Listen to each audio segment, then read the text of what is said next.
세상의 종교와 우리 기독교가 확연하게 다른 것이 있습니다. 여러분, 그것이 뭘까요?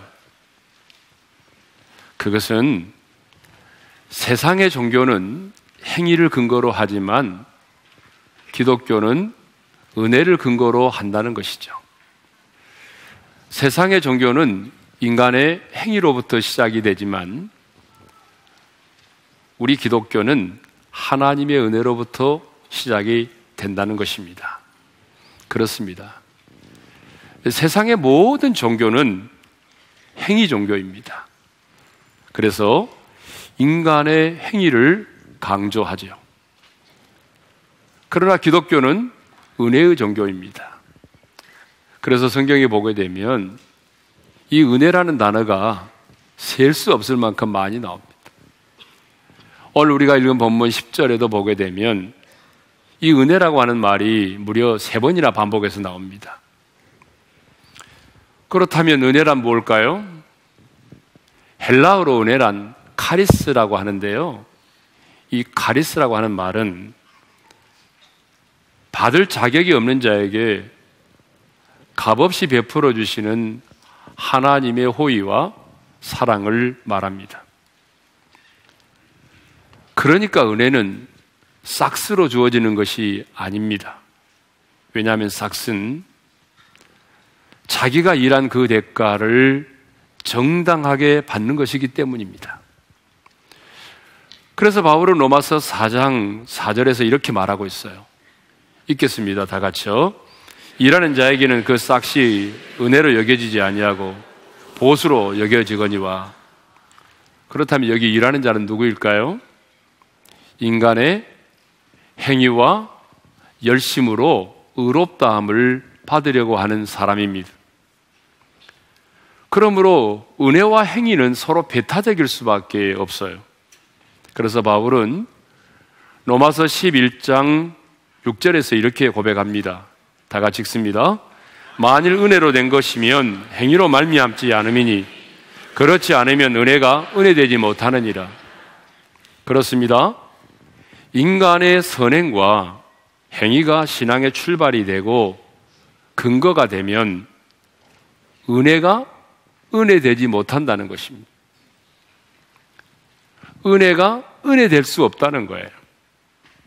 그러므로 우리 신앙의 시작, 우리 신앙의 기초는 행위가 아니라 은혜여야 합니다. 그래서 베드로서 5장 12절에 뭐라고 말하죠? 다 같이 읽습니다. 시작. 너희는 이 은혜에 굳게 서라. 예. 그런데 이 은혜가 우리의 신앙의 기초가 되지 못하고 우리 인간의 행위가 우리의 신앙의 기초가 된다면 여러분 어떻게 될까요? 자유함이 없습니다. 확신이 없습니다. 감격이 없습니다. 여러분 한번 생각해 보십시오. 내가 어느 정도의 선행을 행하고 내가 어느 정도 의롭게 살아야 죄를 용서받고 하나님의 자녀가 될 수 있을까요? 여러분이 어느 정도 선을 행하고 어느 정도 의롭게 살아야 천국에 들어갈 수 있을까요? 우리의 신앙의 시작은 은혜여야 합니다. 하나님의 은혜가 우리 신앙의 기초가 되고 근거가 되어야 합니다. 이렇게 우리가 은혜에 굳게 설 때에 비로소 우리의 믿음이 성장하게 되는 것이고 그 은혜 속에서 저와 여러분이 강한 자가 되는 것이고 그 은혜로 말미암아 충성된 삶을 살 수 있는 것입니다. 사도 바울의 생애를 보십시오. 그의 생애는 은혜로 시작이 됐습니다. 그리고 그 은혜 속에서 미친 듯이 달려가는 인생을 살았습니다.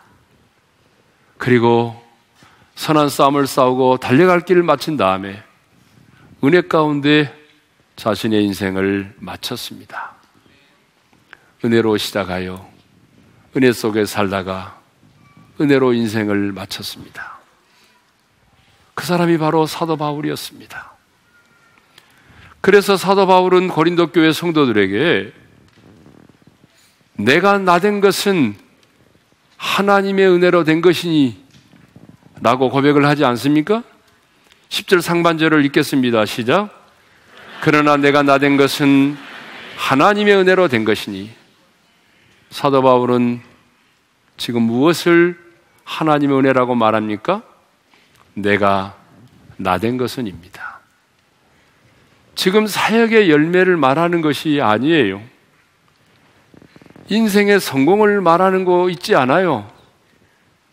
물론 사역의 열매도 하나님의 은혜죠. 인생의 성공도 하나님의 은혜죠. 그런데 바울은 지금 내가 나된 것은 하나님의 은혜라고 고백을 하고 있습니다. 지금 사도로 부르심을 받고 복음의 증인이 된 것이 하나님의 은혜라는 것입니다. 여러분, 과거에 사울이 어떤 사람이었습니까? 9절에서 자신을 이렇게 말하고 있잖아요. 읽겠습니다. 시작. 나는 사도 중에 가장 작은 자라. 나는 하나님의 교회를 박해하였으므로 사도라 칭함받기를 감당하지 못할 자니라. 사도 바울이 과거에 어떤 사람이었습니까? 하나님의 교회를 박해하였던 사람입니다. 왜 그가 하나님의 교회를 박해했습니까? 그가 부활을 믿지 않았기 때문이죠. 초대교회 성도들과 사도들이 예수님의 부활을 전했기 때문이에요. 자신은 유대교 신자로서 부활을 믿지 않는데 자꾸 초대교회 성도들과 사도들이 예수님이 사망을 이기고 부활했다, 그 부활의 복음을 전하여 예루살렘 성을 요란케 했기 때문이에요. 그래서 바울은 그 부활의 신앙을 가진 자들을 잡아서 옥에 가두고 그 부활의 복음을 증거하던 스데반 집사를 돌로 쳐 죽이는 일에 주동자가 되었던 것입니다. 그런데 그런 그가 예수 믿는 사람들을 잡아 죽이려고 다메섹 도성을 향하여 가다가 부활하신 주님을 만났습니다. 정오의 햇빛보다 더 찬란한 빛 가운데서 부활하신 주님이 바울에게 나타나서 이렇게 말씀하셨습니다. 다 같이 읽겠습니다. 시작. 호련히 하늘로부터 빛이 그를 돌려 비추는지라. 사울아 사울아 내가 어찌하여 나를 박해하느냐. 사울아 사울아 내가 어찌하여 나를 박해하느냐. 그리고 그 다음 구절을 읽겠습니다. 다 같이요. 대답하되 주여 누구시니까. 이르시되 나는 내가 박해하는 예수라. 이렇게 하나님의 교회를 박해하던 사울이 부활하신 주님을 만났습니다. 그래서 부활의 증인이 됐습니다. 복음을 전하는 복음의 증인이 됐습니다. 사도 중에 사도가 된 것입니다. 그런데 사울이 부르심을 받아 예수를 믿고 사도가 된 것만이 하나님의 은혜가 아닙니다. 저와 여러분이 하나님의 부르심을 받고 예수를 믿고 구원받게 된 것이 하나님의 은혜인 줄로 믿습니다. 여러분 생각해 보자고요. 하나님의 은혜가 아니라면 어떻게 우리가 우리의 이성으로 시간과 공간을 초월하여 계시는 그 하나님을 알 수 있었겠어요? 하나님의 은혜가 아니라면 내가 어떻게 용서받을 수 없는 완벽한 죄인이라는 사실을 깨달을 수가 있었겠어요? 하나님의 은혜가 아니라면 하나님의 아들 예수가 나를 위해 십자가에 죽으시고 부활하셨다는 사실을 어찌 우리가 알고 믿을 수 있었겠어요? 하나님의 은혜가 아니라면 어떻게 저와 여러분이 하나님을 아빠, 아버지라고 부를 수 있었겠어요? 아니, 하나님께서 저와 여러분에게 은혜를 베풀어 주시지 않았다면 지금 우리는 어떻게 살아가고 있을까요? 이 세상에 속한 자로 이 세상의 풍속을 좇고 공중권세 잡은 자를 따라다니면서 죄와 사망의 법에 매여서 인생을 살고 있을 것입니다. 그러므로 우리 모두는 하나님의 은혜가 아니고는 설명이 불가능한 사람들이에요. 하나님의 은혜가 아니고는 설명될 수 없는 사람들이에요. 그렇다면 여러분 안에 이 은혜의 감격이 있느냐 그 말이에요. 내가 나 된 것이 하나님의 은혜라는 감격이 있느냐 그 말이에요. 하나님의 은혜가 오늘의 나를 만들었다는 그 은혜에 대한 감격이 있느냐 그 말이에요. 나 같은 죄인을 살리시려고 인간의 몸을 입고 이 땅에 오셔서 십자가에 달려 죽으시고 부활하신 그 은혜에 대하여 여러분 지금도 그 사랑을 생각하면, 그 은혜를 생각하면 가슴이 뜨거워지고 여러분의 눈시울이 뜨거워지고 여러분의 눈에 눈물이 고이느냐 그 말이에요. 그렇다면 여러분은 하나님의 은혜를 아는 자입니다. 그런데 은혜로 구원을 받았고 은혜로 살아가고 있지만 은혜에 감격이 없이 사는 사람들이 너무나 많아요. 여러분, 하나님께서 충성되이 여겨서 우리에게 귀한 직분까지 주셨지만 은혜에 감격이 없이 냉랭하게 신앙생활 하는 분들이 얼마나 많은지 몰라요. 여러분, 장로면 뭐 해요? 권사면 뭐 하냐고요? 모태 신앙이면 뭐 해요? 은혜에 감격이 없는데. 그러나 하나님의 은혜를 아는 자에게는 뭐가 있을까요? 은혜의 감격이 있습니다. 그러면 내가 나 된 것이 하나님의 은혜임을 알았던 바울은 어떻게 인생을 살았을까요? 우리 말씀을 다 같이 읽겠습니다. 시작. 내게 주신 그의 은혜가 헛되지 아니하여 내가 모든 사도보다 더없이 더 많이 수고하였으나. 사도 바울은 하나님이 내게 주신 그 은혜가 헛되지 않기 위해서 내가 모든 사도보다 더 많이 수고했다라고 말하고 있습니다. 그렇습니다. 하나님의 은혜를 아는 자는 가만히 있지 않습니다. 하나님의 은혜를 알면서 가만히 있는 사람을 본 적이 없어요. 하나님의 은혜를 아는 자는 가만히 있지 않아요. 하나님의 은혜를 아는 자는 감격하는 것으로 끝나지 않아요. 하나님의 은혜가 헛되지 않기 위해서 더 많이 수고합니다. 여러분, 사도 바울을 보세요. 자신에게 베풀어 주신 하나님의 은혜가 헛되지 않기 위해서, 여러분, 그가 어땠겠습니까? 내게 베풀어 주신 하나님의 은혜를 알았을 때 그는 가만히 감격하면서 머물러 있지 않았습니다. 다른 사도보다 더 많이 수고했습니다. 그래서 그는 결혼도 하지 않고 복음을 위해서 달려가는 삶을 살았습니다.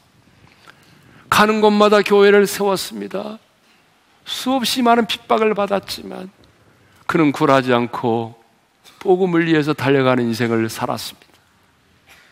그렇습니다. 은혜는 은혜로 머무르지 않습니다. 우리 한번 따라서 하실까요? 은혜는 은혜로 머무르지 않는다. 동의하면 아멘 합시다. 은혜는 은혜로 머무르지 않습니다. 반드시 행동으로 나타납니다. 왜 바울이 그처럼 많은 수고를 했을까요? 왜 바울이 다른 사도보다 더 많은 수고를 했을까요? 내게 주신 그의 은혜가 헛되지 아니하여, 내게 주신 하나님의 은혜가 헛되지 않도록 하기 위해서입니다. 여러분, 왜 선교사님들이 이렇게 살기 좋은 대한민국을 놔두고 생명의 위협을 느끼면서 여러분 그 오지에 가서 복음을 전합니까? 왜 우리 교회 많은 성도들이, 왜 우리 교회 많은 의사들이 여러분 편안하게 인생을 살 수도 있는데 시간만 나면 그 선교지에 미션 트립을 나갑니까? 여러분 왜 우리 교회에 많은 교사들이, 주차위원들이, 간사들이, 청소하는 분들이 그렇게 많은 시간을 바쳐서 헌신합니까?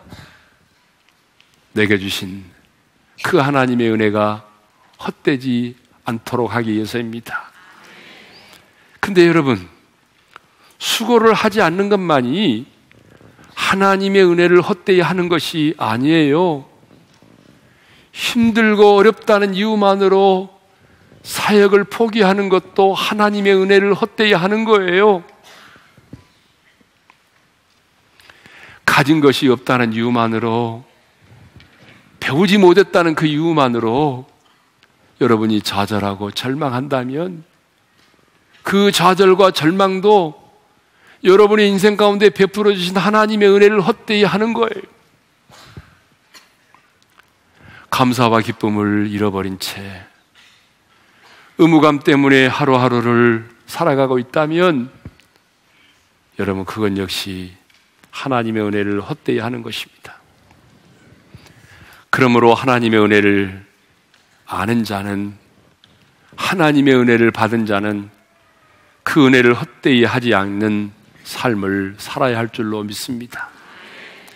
근데 여기 헛되다라고 하는 말이 헬라어로 케네라는 단어예요. 이 말의 뜻은 공허한, 텅 비어있는 그런 뜻이에요. 무슨 말입니까? 바울은 하나님께서 내게 주신 그 은혜가 텅 비어있지 않도록 하기 위해서 더 많이 수고했다는 그런 얘기예요. 그렇습니다, 여러분. 우리에게 주신 하나님의 은혜는 풍성하지만 시간이 지나면 은혜가 소진되고 고갈될 때가 얼마나 많아요. 우리가 분명히 은혜를 풍성히 받았는데 인생을 살다 보게 되면 여러분 내게 주신 은혜가 다 소진되고 고갈될 때가 얼마나 많아요.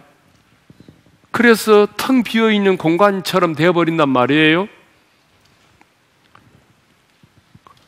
그래서 바울은 하나님이 내게 주신 그 은혜가 고갈되지 않도록 하나님이 내게 주신 그 은혜가 내 안에 여전히 풍성하게 더 머물 수 있도록 하기 위해서 더 많이 수고를 한다는 거죠. 여러분 이 말을 오해하지 않기를 바랍니다. 이 말은요, 은혜를 갖기 위해서 더 많이 수고했다는 말이 아니에요. 하나님의 은혜는 갚을 수 있는 것이 아닙니다. 여러분 갚을 수 있는 것이라면 그게 삭시지 은혜입니까? 하나님의 은혜는 갚을 수가 없어요. 그냥 내가 값없이 받는 것이고 누리는 거죠. 그러면 왜 우리가 그 하나님의 은혜를 찬양하고 더 많이 수고합니까? 여러분 착각하지 마세요. 은혜를 갖기 위해서입니까? 아니에요. 내게 주신 그 은혜가 헛되지 않도록 하기 위해서입니다. 찬송가 216장 4절에 이런 찬양의 가사가 있습니다. 우리 다 같이 읽겠습니다. 시작. 만 가지 은혜를 받았으니 이 몸을 온전히 주님만 위하여 늘 살겠네. 만 가지 은혜를 받았으니. 이 찬양의 가사처럼 저와 여러분이 받은 은혜는 수를 셀 수 없을 만큼 만 가지 은혜입니다. 부르심을 받고 구원을 받은 것만이 은혜가 아니더라고요. 여러분 두 발로 걸을 수 있는 것도 하나님의 은혜잖아요. 볼 수 있는 것, 잠을 잘 수 있는 것, 말할 수 있는 것, 하나님의 은혜입니다. 저도 심혈관이 98%까지 막혔지만 이번에 시술을 통해서 생명을 연장받을 수 있었습니다. 여러분 이것도 하나님의 은혜 아닙니까? 때로는요 여러분의 인생에 가시도 은혜일 수 있어요. 여러분의 인생의 실패와 넘어짐도 은혜가 될 때가 있습니다. 은혜를 아는 자는 아무렇게나 살지 않습니다. 은혜를 아는 자는요, 반드시 그 은혜가 헛되지 않기 위해서 더 많이 수고합니다. 사랑과 섬김은요, 비례합니다. 그래서 예수님은 죄를 지은 한 여인이 옥합을 깨뜨려 주님의 몸에 붓고 예수의 발에 입을 맞추고 자신의 눈물을 흘리며 머리털로 주님의 발을 닦을 때에 이렇게 말씀하셨습니다. 읽겠습니다. 시작. 그의 많은 죄가 사해졌도다. 이는 그의 사랑함이 많음이라. 사함을 받은 일이 적은 자는 적게 사랑하느니라. 많은 죄를 사함받은 자가 주님을 많이 사랑하고, 사함을 받은 일이 적은 자가 적게 사랑한다는 것입니다. 충성 역시 마찬가지 같아요. 우리가 받은 은혜와 비례하는 것입니다. 은혜를 많이 받은 자가 더 많이 충성합니다. 은혜를 많이 아는 자가 더 많이 수고합니다. 그렇다면 지금 여러분은 하나님이 여러분의 인생 가운데 베풀어 주신 그 은혜가 헛되지 않기 위해서 어떤 삶을 살고 있나요? 더 많은 수고와 헌신과 충성으로 여러분이 받은 그 은혜를 확증할 수 있기를 바랍니다. 10절 하반절의 말씀을 읽겠습니다. 다 같이요. 내가 모든 사도보다 더 많이 수고하였으나 내가 한 것이 아니요 오직 나와 함께 하신 하나님의 은혜로라. 바울은 하나님의 은혜가 헛되지 않기 위해서 다른 사도보다 더 많이 수고를 했는데요, 그건 역시 뭐라고 말해요? 나와 함께 하신 하나님의 은혜라고 말하고 있습니다. 그러니까 사도로 부르심을 받고 복음을 위해 살고 수많은 사람들을 살리고 간 곳곳마다 교회를 세웠던 그 모든 일이 나와 함께 하신 하나님의 은혜였다는 것입니다. 우리가 잘 아는 것처럼 바울은 바리새인 중에 바리새인이었고 당대의 최고의 석학이었던 가말리엘 문화에서 유학을 했던 사람입니다. 신약 27권 가운데 13권을 썼던 사람이에요. 수많은 영혼들을 살렸고 수많은 교회를 세웠던 사람이에요. 그렇지만 바울은 이렇게 고백합니다. 내가 모든 사도보다 더 많이 수고하였으나 내가 한 것이 아니요. 내가 한 것이 아니요. 오직 나와 함께 하신 하나님의 은혜로다. 나와 함께 하신 하나님께서 내게 은혜를 베풀어 주셨기 때문에 선한 싸움을 싸울 수 있었고 달려갈 길을 달려갈 수 있었고 영적 전쟁에서 승리할 수 있었고 고난과 핍박도 이겨낼 수 있었다는 것입니다. 바울은 자신의 힘으로 자신의 능력으로 그 많은 사역들을 감당했노라고 말하지 않습니다. 바울은 자신을 드러내지 않았습니다. 자신을 자랑하지 않았습니다. 정말 하나님의 은혜를 아는 자는 자신을 드러내지 않습니다. 말씀을 정리합니다. 은혜를 아는 자는 은혜의 감격 속에 살아갑니다. 은혜를 아는 자는 주를 위해 더 많은 수고를 합니다. 그래서 그 은혜를 확증하는 것이죠. 은혜를 아는 자는 자랑하지 않습니다.